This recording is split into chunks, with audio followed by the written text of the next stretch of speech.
All right, Supersonic, Steve Stefanik back for day three. Day three of your transition to a new job.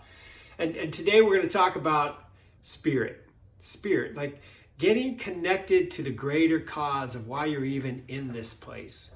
You know, there's always this bigger flow that's going around us, and a lot of us don't pay much attention to that unless we're in our spiritual practices.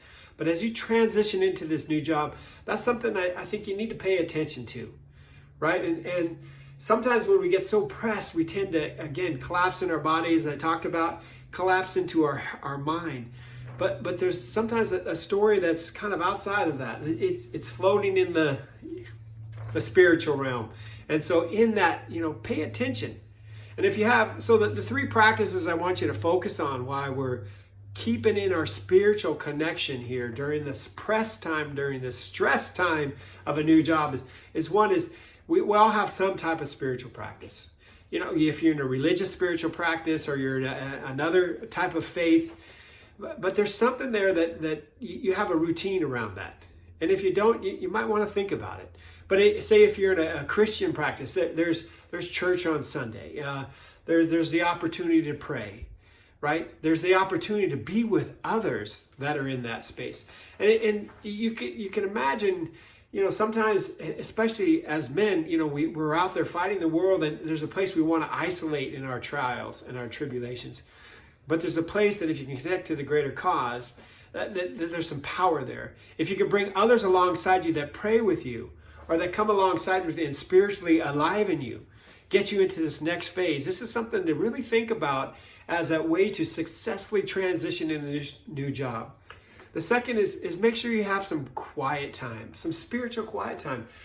We've heard a lot of people talk about meditation and how critical that is, but that's really a quieting of the mind. To be present enough, to be quiet enough to really listen to the whispers. Listen to the inspiration that can come from above, that can come from outside of our own being. It's there, you got to be in the practice. It takes time to get it. But a lot of us, when we start to get stressed, that's one of the first things that goes by the wayside. We don't have time for that. But there may be the only answers to how you really be successful at this role is to be in your spiritual practices. So don't let those go by the wayside. And third, ask for prayer. Ask or pray for support.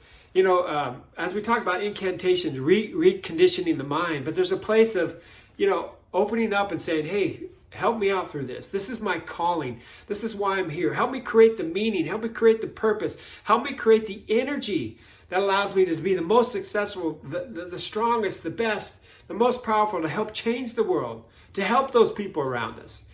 Spiritual guidance can really give us this leg up, right? It can allow us to create meaning that it's bigger than us. We don't have to stress as much.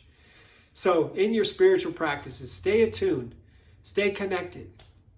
Supersonic, Steve Stefanik at your service. Stay tuned for day 4.